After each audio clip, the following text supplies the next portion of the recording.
What are you doing? Well, I hope I didn't alarm you, old chap. I'm just taking gun prints. This is the end. This time you've gone too far, Holmes. You can't turn this place into a shooting gallery. Gun prints. Have you ever seen a gun print? I've never even heard of a gun print. You'll kill somebody one of these days, Holmes. Parliament ought to pass a law against people like you. Well, of course, gun print's just the name I've given it. Actually, it's the marks on the bullet left by the rifling in the gun barrel. Ah! Yeah, would you like to look at these two bullets under the magnifying glass? You'll observe that they have different markings because they were fired by different guns. I'm not interested, not in the least interested. The police will be here in a minute. But you should be interested, Watson. You're interested in saving lives, aren't you? Of course, but... Well, look, this very little experiment may very well save a life someday. How can firing bullets from here into... Wait a minute. Take the case of a man who is accused of murder. I'd rather not. The prosecution claimed that the bullets were fired from his gun. They probably were. The man was guilty. I can see it all. Yes, but if it can be proved that it was impossible by the markings, then an innocent man's life could be saved. That's all very well and good, Holmes, but this flat is not the place to conduct these sort of experiments. How would you like it if I started to practice my surgery in the bathtub or on the kitchen table? Could you manage it in the bathtub, do you think? No, I give up. And now, if you're not keeping this appalling smell for experimental purposes, I will, with your permission, open the door. Holmes, I told you. I knew you'd gone too far. Now you have shot somebody. Well, if I have, I shall have to certainly correct those guns for drift. Oh, that's fantastic. He seems to have some breath in him still. No fault of yours if he has. Now, help me with him before somebody sees him. Really, firing off revolvers, brewing poison, frightening people. It's more than a man can stand, Holmes. Really, more than a man can stand. Am I wounded badly, please? I'm a poor man. I can't afford a hospital. No. You'll be all right in a minute. You've just fainted from something. Something, you say? Didn't you hear what happened? I was outside, about to knock at your door, when suddenly I was attacked. Someone turned a revolver loose on me, bullets flying everywhere. I tried to fight back bravely, but there were too many of them, 6 or 7 at least, all firing guns. I'll get you a glass of brandy. Oh, thank you. You'd better call the police. They may try it again, whoever they are. Maniacs and foreigners, I'll be bound. No. You're quite safe now. Those shots came from my revolver and were fired into that wadding over there. You mean you were the one who... Yes, I was just carrying out a little experiment. I must apologize for any shock I may have given you. And no one is after me? And not to my knowledge, Mr. Wilson. Here, will you drink this, huh? Oh, thank you. You called me Mr. Wilson just now. How did you know that was my name? Well, it's on your collar. Very shrewd indeed, you're noticing my name like that. In fact, you've got exactly the kind of mind that could help me to unravel my mystery. That is, if you're willing to lend a poor man a hand. Oh, yes, I owe you at least that. What is the mystery? But perhaps you'll get a better idea of what it is if you read this first. Yeah, it's in the wanted column. Read it for yourself. Ah, to the Red-Headed League. On account of the bequest of the late Ezekiah Hopkins of Lebanon, Pennsylvania, USA, there is now another vacancy open which entitles a member of the League to a salary of £4 a week for purely nominal services. All red-headed men who are sound in... Apply in person on Monday at 11 o'clock to Duncan Ross at the offices of the League, 7 Pope's Court, Fleet Street. Apply in person on Monday at 11 o'clock to Duncan Ross at the offices of the League, 7 Pope's Court, Fleet Street. But what on earth does it mean, the Red-Headed League? It is a little off the beaten track, isn't it? I assure you, I felt the same way as you when I read it. A vacancy for what, I asked. I'm a dealer in second-hand merchandise, and I believe in giving value for value received. And it certainly struck me as odd that somebody was prepared to give £4 a week for nothing. But young Spaulding took a different view of it. Oh? Who is young Spaulding? Vincent Spaulding. He's my assistant, and I couldn't wish for a nicer young man. I see. Now, suppose you tell me the story as it happened, right from the beginning. From the beginning? Yes, of course. Well, it all started 2 months ago when that paper came out. I was in the shop at the time. I'm there practically the whole of my time. I'm a widower and I've got little else to do. When young Spaulding came back from lunch. Mr. Wilson, if you only knew how I wish that I had red hair like you. Huh? Don't believe it or not, here is another vacancy for the League of Red-Headed Men. A league of what? Red-Headed Men. Well, surely you've heard of them, haven't you? Oh, I'm afraid I don't get about as much as some of you young people do. Well, I should have thought everyone would have heard of the League of Red-Headed Men. Well, at least everyone who was eligible. Now, a man like you, if he were accepted, could make himself a nice little nest egg without hardly lifting a hand. Vincent, I've told you before, there's one thing you've got to learn in life. Nobody ever gets anything except by the sweat of his brow. Value receives value. What is this Red-Headed League? Take a look at this paper yourself. How I wish my hair would change color, really I do. What a nice little nest egg I'd make for myself. Well, this doesn't make sense to me. No? Will you see the name? Hezekiah Hopkins? Yes. Oh, he was an American millionaire. Very peculiar in his ways. He was red-headed himself and had great sympathy for all red-headed men. So, when he died, he left an enormous fortune in the hands of trustees to make life easier for all red-headed men. Oh, really? Yeah, red-headed men. Uh-huh. Oh, but I couldn't apply even if I wanted to. I've got the shop here to look after. That's the whole point. The work don't amount to anything. Absolutely nothing at all. It need not interfere with a man's other occupation. Well, even so, probably millions of men would apply for it. No, this is limited to Londoners and to grown men. You see, this American started off from London and I suppose wanted to do the old town a good turn. And then again, I hear it's no use applying unless your hair is a real fiery red. Huh. Do you think my hair is red enough? Oh, I've never seen any redder. I could use the money. There's all sorts of repairs I could do, and... Vincent, I'm going to investigate this league. Lock up the shop. You're coming with me. Yes, sir. You're right. It is fiery red, isn't it?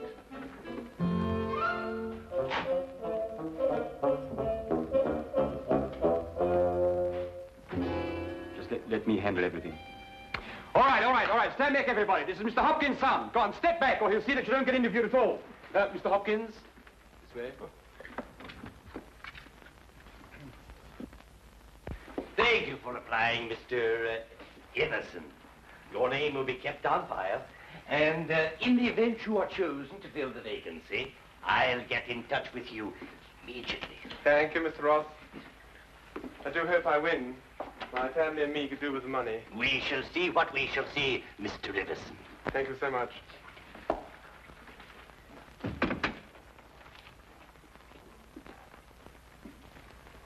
Are you the next applicant? Yes, this is Mr. J.B.S. Wilson. Your search is over. He's willing to fill the vacancy. Will you sit down, Mr. Wilson?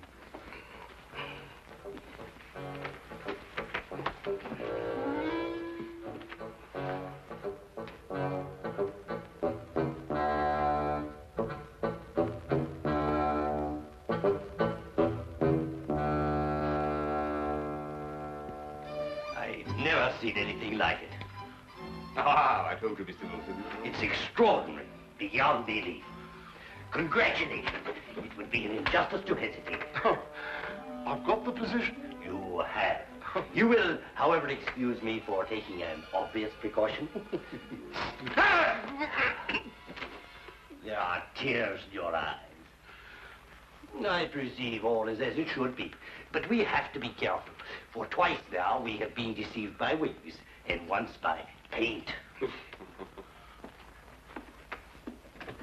I'm sorry the vacancy has been filled, but thank you one and all for coming. Get on, John, no, come along. My name is Duncan Ross. I'm one of the trustees in charge of the fund left by your noble benefactor. When shall you be able to embark upon your new duties? Oh, well, almost any time, I suppose. Though I should mention that I have another business which will require some of my time. Oh, so long as you're free to be here between the hours of 10 to 2, there'll be no objections. Easy enough, Mr. Wilson. There's very little business during those hours, and what there is, well, I could take care of. Oh, thank you, Vincent. I appreciate that. And what is the work? Copying the encyclopedia. Oh, The Encyclopedia Britannica. You will provide your own pen, ink, and blotting paper, and copy it down word for word. Is that agreeable? well, yes. Our only demand is that you remain in the office, or at least in building, during working hours. If you leave, you forfeit your position forever. The will is very clear from that point. Well, it's only 4 hours a day. I shouldn't think of leaving. No excuse will avail, neither sickness, nor business, or anything else. Here you must stay or lose your billet. I quite understand. Then, goodbye, Mr. Wilson. And again, let me congratulate you. Oh, thank you, sir. Thank you. The Encyclopedia Britannica. Ah, you'll do a wonderful job of it, Mr. Wilson. I'm sure you will.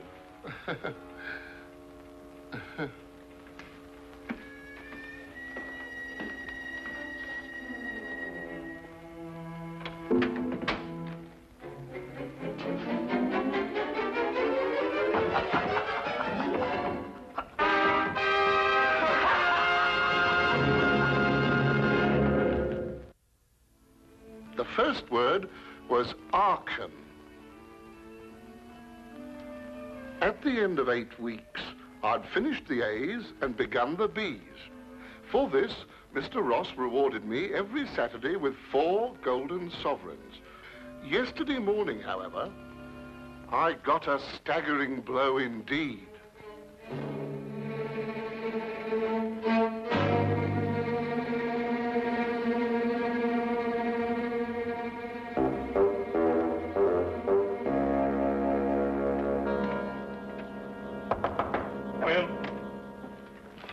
Mr. Milford? Yes, what can I do for you? What's happened to Mr. Ross? Mr. Who? Mr. Ross, Duncan Ross, in office number 4. He's gone. What's happened to him? Just a moment, let me look him up in my files.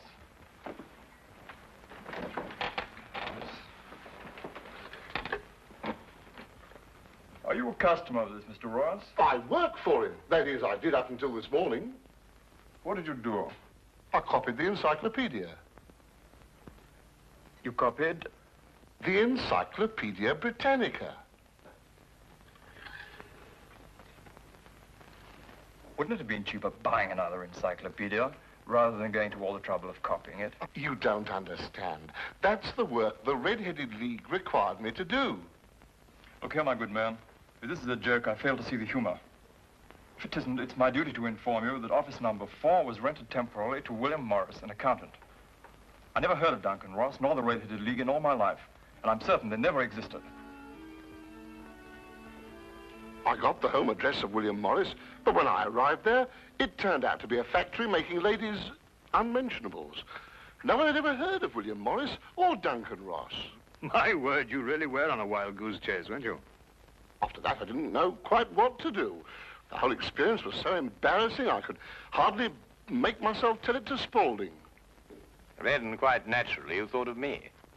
Oh, as I said before, I'm not a rich man. If I don't locate the League or find out what happened to them, I stand to lose £4 a week. You don't stand to lose anything, Mr. Wilson. You can't lose something you didn't possess in the first place. And the story is probably a pack of lies in any case. Holmes. And if it isn't, you've no reason to complain. You're £30 richer by your experience, not to mention the invaluable knowledge you've gained on every subject under the letter A. If I were you, Mr. Wilson, I'd be quite grateful and forget about the whole affair. Good day to you, sir.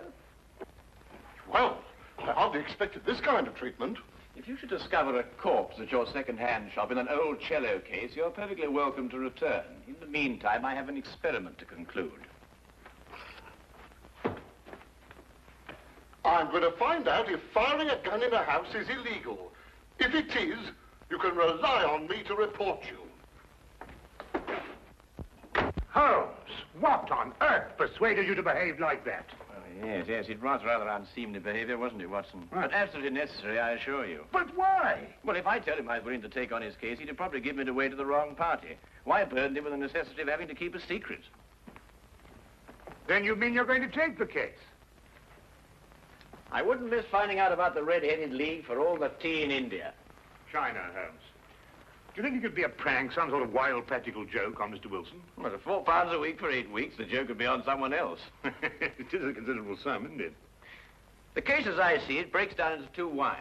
I think I know the first why, but the second why eludes me. Well, which is the why you know and which is the why you don't know? Well, why was the League formed? Now, that's obvious. To keep Wilson out of the shop for a certain number of hours a day. But why is the why that I want to know? Well, why is the why that you want to... I see. You mean somebody tried to get Wilson out of his shop in order to steal something from him? No. The case is too elaborate to justify stealing from so small a shop as Wilson's. No, the reason is bigger than that. Bigger than any of us might imagine. Now, you're not going to start shooting again, Holmes. No, but I'm going to take this with us. Us? Yes, you're interested in the case, aren't you? I'm a doctor, Holmes. Well, all the better if someone should get hurt. This started out to be such a peaceful morning, and an old friend of mine was coming from India, and we were going to spend the day together. And now look what you've talked us into, the Red-Headed League. Yes, exciting, isn't it?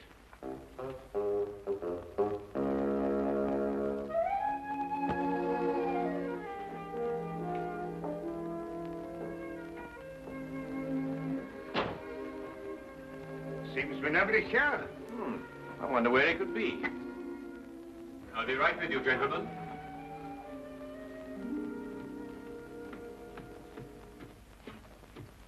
May I help? I'm sorry, I was occupied in the cellar. I hope I haven't kept you waiting. Not at all. My friend here is interested in making a purchase. Mm-hmm. Anything in particular? I think well, you never know what you might... Oh, what's that? That? Yeah. That is a... Oh, yes, this is fascinating. This is the essential part of the structure of a wild boar trap. No, really? Yes. By Jove, a wild boar trap, eh? How very interesting. No, and a very fine specimen as wild boar traps go. Yes, oh, indeed. yes, a very fine... Oh, indeed, reminds me of my day.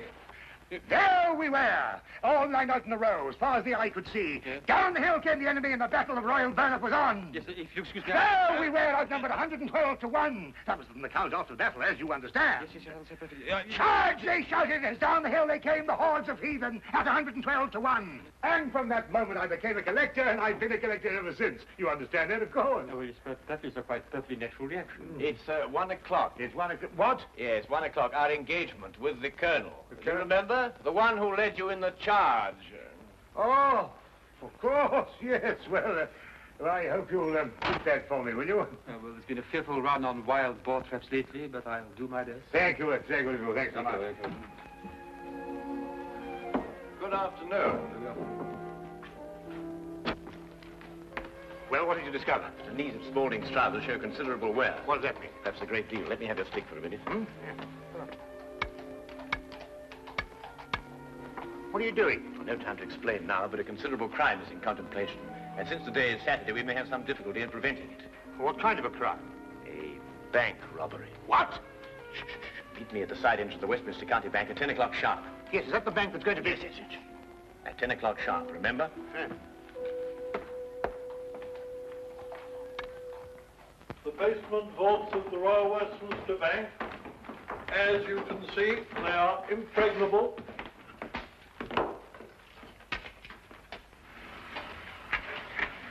Why are you so sure that the bank's going to be robbed, Holmes? Because the knees of a man's trousers were badly worn.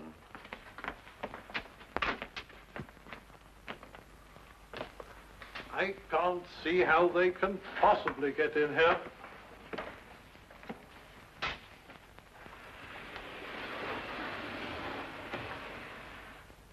Is that the gold? Yes. We had occasion some months ago to strengthen our reserves, and so we borrowed 30,000 Napoleons from the Bank of France. Word must have leaked out, if Mr. Holmes' deductions are correct. Gentlemen, we must prepare ourselves. As soon as Mr. Wilson goes to sleep, they will make attempts to get in. Who are they?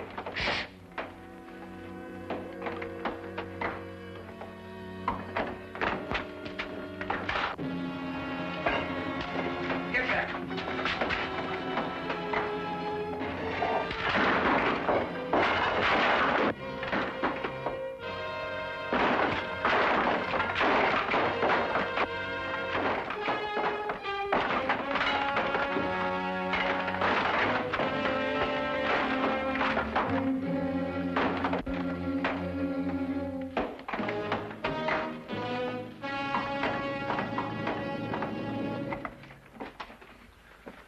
It's all right. Hey, jump! All right, Spaulding, your bank-robbing days are over. So I see. I fancy my pal got away all right, though. There are 3 policemen waiting for him at the other end. You seem to have done things very, very, very neatly. I must compliment you. But I feel obliged to reciprocate. Your red-headed league was very inventive indeed. Here. You were the one who came into the shop this afternoon. You came with... With me. Ah. I thought there was something very, very queer. You don't look like a collector at all. They helped to collect you, didn't they? I think you'd better come along with me.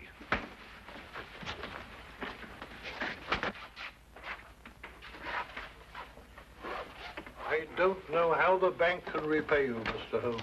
I've been more than amply repaid, Mr. Merriweather, by having one of the most unique experiences of my career. However, there is one thing you could do for me. Name it. Well, it's...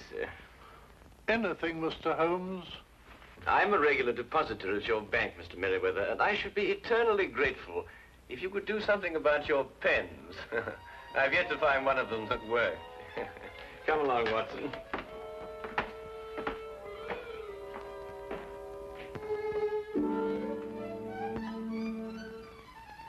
What I shall never understand is how you suddenly knew there would be a bank robbery.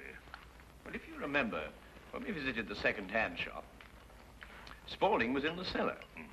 I didn't pay much attention to it at the time, but later on I noticed that the knees of his trousers were badly worn, as if he'd spent some time kneeling, doing some sort of burrowing work. But burrowing where? Perhaps from the cellar to the next building. The moment the thought occurred to me, I whisked you outside and surprised you by tapping on the pavement with your stick. You certainly did. Oh, I'll just go and see who it is.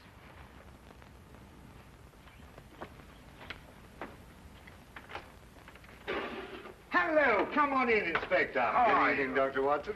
I hope it's not too late to make a call. Of course not. Come right on. Well, I saw the light was on, and I just thought I'd drop in. Ah, how are you, Inspector? Now, make yourself at home. Oh, Draw up a chair. Thank you very much indeed. Cup of tea? Yes, please. Well, by the time the newspapers come out with a report of your exploits tomorrow, Holmes, you'll be a hero. Oh, well, I shall try and remain humble through it all. Yes, the whole of London, except, of course, Mr. Wilson. Unless I miss my guess, he wants me still to arrest you. Arrest me? What for? Well, he didn't like the way you treated him last night, you know. And then, of course, he complains that... Oh, no, it's too ridiculous. Still, I think you'd enjoy hearing about it. He claims that you were firing a revolver in this house. You know it's against the law, don't you? But who in their sober senses would do such a thing? Yes, it does sound very implausible, doesn't it? Yes, that's exactly what I told him. I mean, people just don't do things like that, do they?